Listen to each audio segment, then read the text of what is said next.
নমস্কার বন্ধুরা, মাই রোজ গার্ডেনে আপনাদেরকে অনেক অনেক স্বাগতম। আজকে আমি আপেল কুল গাছের একদম শেষ মুহূর্তে ফুল আসার পরে কী ধরনের পরিচর্যা করা দরকার সেই ব্যাপারটা নিয়ে আজ আপনাদের কাছে সব কিছু বলবো।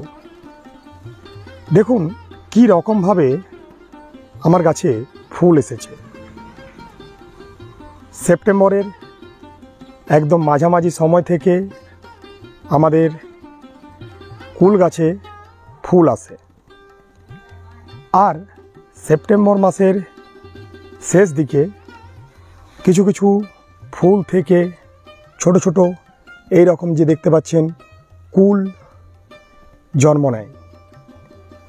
এটাই হচ্ছে আপেল কুল গাছের একদম সেরা সময় পরিচর্যা করার। এই এক বছরের একটি ছোট্ট গাছে কত পরিমাণে ফুল হয়েছে, এর জন্য আমি আগে বেশ কিছু পরিচর্যা নিয়েছিলাম। এবারে এই ফুলগুলো থেকে যাতে সব ফল তৈরি হয় তার জন্য আমি আজকে একটি নতুন পরিচর্যা নেব। যা যা করব আপনাদের কাছে সবটাই দেখাবো, এবং কিভাবে অনেক বেশি গাছে কুল ধরানো যায় সেই ব্যাপারটা নিয়ে আমি আমার গাছে করব, আপনাদের কাছে আমি করার অনুরোধ জানাবো। বন্ধুরা, এই যে আপেল কুল গাছ, ঠিক যখন আপনার গাছে ছোট ছোট কুল দুটো একটা করে ধরতে শুরু করবে তখনই আপনাকে পরিচর্যার কাজ শুরু করে দিতে হবে। টাইমিংটা বোঝা অত্যন্ত গুরুত্বপূর্ণ। গাছে ফুল আসার পরেই কিন্তু আমরা কেউ পরিচর্যা করব না। জাস্ট দুটো একটা যখন গাছে কুল ধরতে শুরু করবে তখন কিন্তু আমরা আমাদের আপেল কুল গাছের পরিচর্যা শুরু করব। বন্ধুরা, আমি ফার্স্ট যে কাজটা করেছি, যেটা আপনাদের প্রত্যেককে করতে বলবো, সেটা হচ্ছে এখন সেপ্টেম্বর মাসে একটা নিম্নচাপ গেল কিছুদিন আগে, যেখানে টানা 4 থেকে 5 দিন বিভিন্ন জেলাতে বৃষ্টি হলো। আবার হয়তো নিম্নচাপের কারণে বৃষ্টি হবে। বৃষ্টি হচ্ছে ঠিক আছে, তার সাথে সাথে আমরা দেখছি যে প্রচুর পরিমাণে হাওয়া দিচ্ছে, এবং হাওয়ার কারণে আমাদের কুল গাছের ডাল কিন্তু এখন ভেঙে যাওয়ার একটা সম্ভাবনা আছে। তার জন্য আমি যেটা করেছি সেটা হচ্ছে একটা খুঁটি আমি দিয়েছি, যে খুঁটির সাথে আমি আমার গাছটিকে বেঁধে দিয়েছি। এটা করলে নিম্নচাপের কারণে বৃষ্টি হোক বা হালকা আশ্বিনের যে ঝড়, সেই ঝড় যদি হয় সেক্ষেত্রে কিন্তু আমাদের গাছের উপর খুব কিছু খারাপ প্রভাব পড়বে না। ছোটোখাটো কিছু হতে পারে, তবে বিশেষ কিছু হবে না। এটা কিন্তু প্রত্যেকেই করবেন। একটা খুঁটি সবাই কিন্তু এখন কুল গাছের সাথে ভালোভাবে বেঁধে দেবেন। আমি এখানে দুটো খুঁটি ব্যবহার করেছি। ঠিক কুল গাছের গোড়ার কাছেই দুটো খুঁটি, একটা বড় খুঁটি দিয়েছি যেখানে পুরো গাছটিকে আমি দড়ির সাহায্যে বেঁধেছি, আর একদিকে আমি একটা ছোট খুঁটি দিয়েছি সামনের যে কাণ্ডগুলো থাকে, মোটা কাণ্ডগুলো, সেগুলোকে আমি দড়ি দিয়ে বেঁধেছি। এর ফলে গাছগুলো কিন্তু একদিকে হেলে যাবে না। ঠিক আছে, এটাই হচ্ছে সবথেকে বড় এখন কাজ। এটা কিন্তু প্রত্যেকেই করবেন।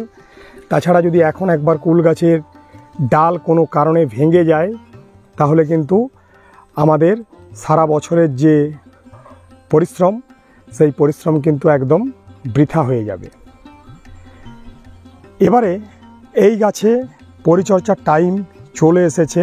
প্রথম সেটা হচ্ছে কুল গাছের গোড়া একদম খুব ভালোভাবে কিন্তু আমাদেরকে পরিষ্কার করে নিতে হবে। আমি পুরো জায়গাটিকে ভালোভাবে পরিষ্কার করব, এক হাতে ভিডিও করছি আর তার সাথে সাথেই আমি কিন্তু এই জায়গাটিকে পরিষ্কার করব। তো একটু আমার অসুবিধা হবে, আপনারাও একটু মানিয়ে নেবেন। আমি ভালোভাবে পুরো জায়গাটিকে ভালোভাবে একটু পরিষ্কার করে নিচ্ছি। আগাছা যাতে না থাকে সেদিকে অবশ্যই খেয়াল রাখতে হবে।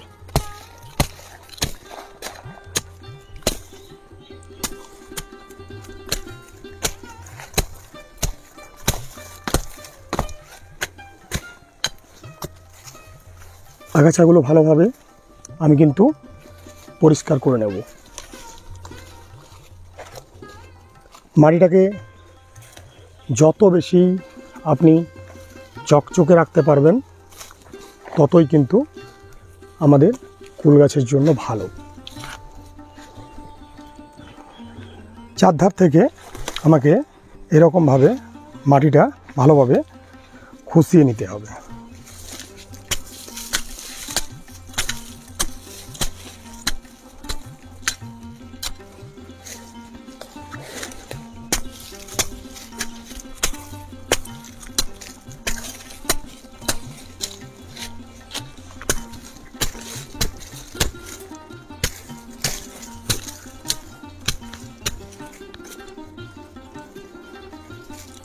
এই কাজটি করলে আমাদের গাছে কিন্তু প্রচুর পরিমাণে কুল ধরবে।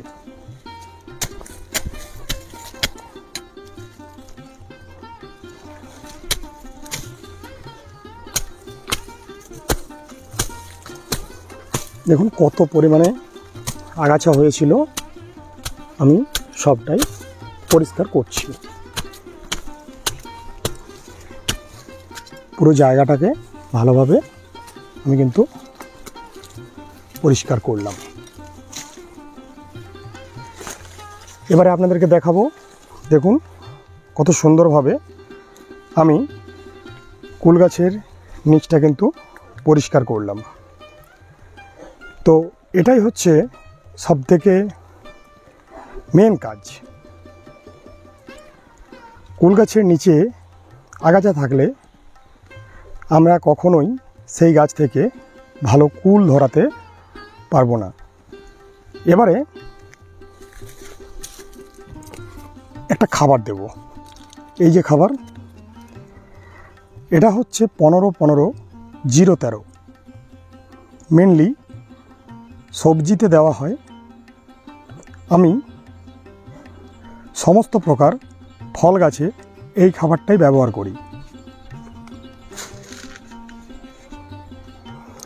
ঠিক এতটা পরিমাণে আমি নিয়েছি, এরকম আমি 2 মুঠো নেব, ঠিক আছে। এটা 1 মুঠ, গোড়া থেকে কিছুটা দূরে আমি এই খাবারটি দিলাম। আরেকবার আমি কিছুটা খাবার নিচে দিয়ে দেব।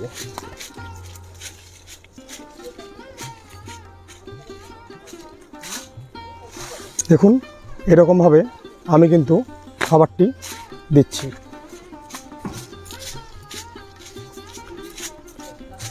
এই রকমভাবে আপনাদেরকে আমি প্রথমে ফুল আসার পরে খাবার দিতে বলবো।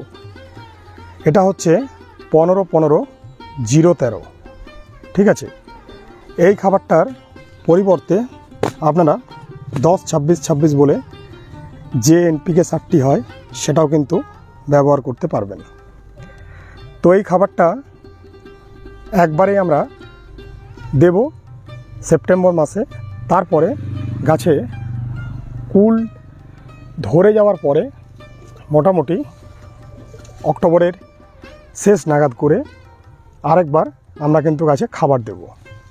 সেটা নিয়ে চ্যানেলে ভিডিও আসবে, তখন সব কিছু আবার বলা হবে। আজ আরেকটি খাবার আমি এখানে দেব, খাবারটা দেখাই।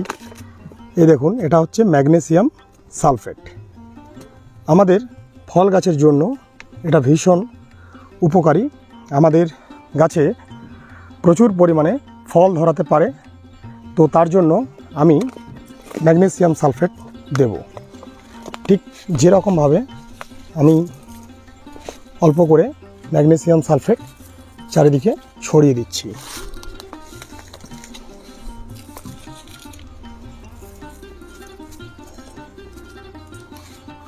তো এই হচ্ছে আমার খাবার দেওয়া। এবারে এই গাছে যেহেতু এখন বৃষ্টি হচ্ছে, তাই কিন্তু কোনো জল দেব না।